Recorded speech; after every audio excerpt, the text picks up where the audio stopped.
Welcome back my dear viewers. तो जैसे कि आप लोगों ने लास्ट वीडियो में पढ़े थे कुछ नेगेटिव इडियम्स, नेगेटिव पर्सनालिटीज को डिफाइन करने के लिए। Well, in this video I am gonna teach you some positive idioms to describe the people's personality.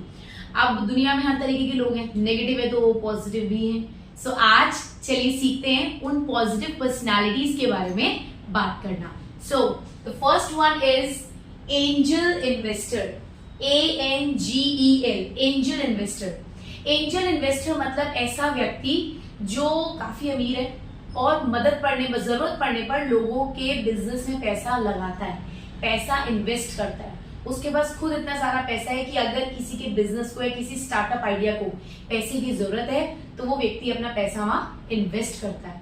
तो ऐसे व्यक्ति को बोलते हैं angel investor. Alright, so a rich person who invests money or provides financial support to help a startup or a business. For an example, we can say, to continue my business and bear all the losses, I need a business angel.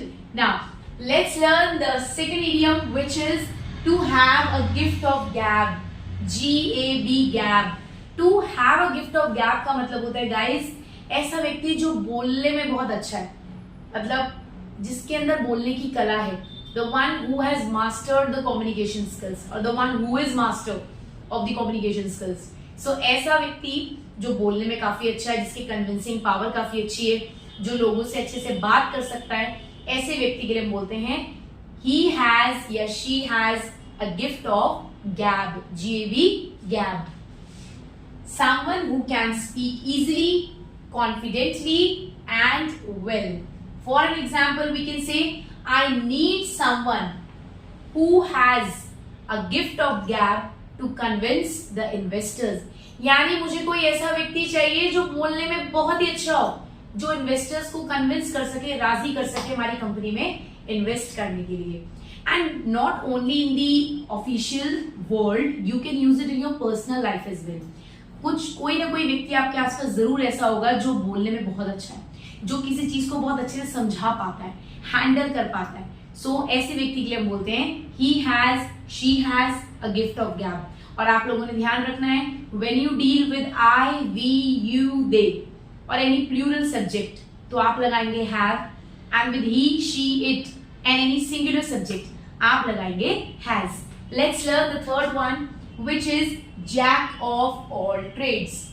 Now you know that बहुत सारे लोग ऐसे होते हैं जो allrounder होते हैं, हर चीज में माहिर होते हैं।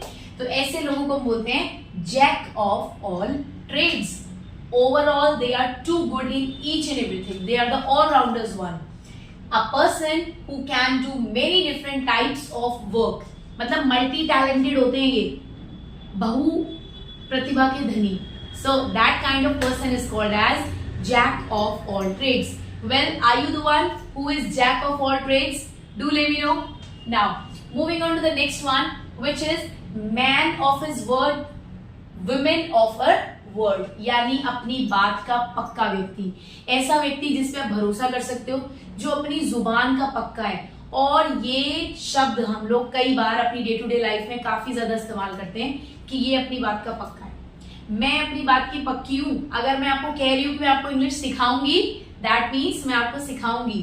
सो I am a women of my words. Alright, so a reliable और a trustworthy person.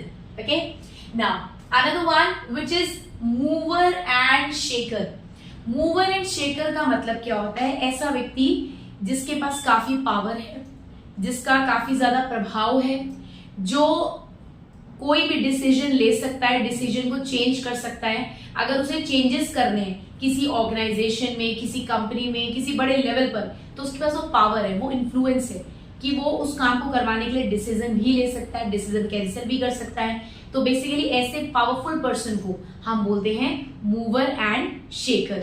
So someone with a lot of power and influence and is willing to make big changes to get the things done. Right, बड़े बड़े changes लाने के लिए ये व्यक्ति इच्छुक रहता है और बड़े बड़े डिसीजंस भी इसके लिए लेता है.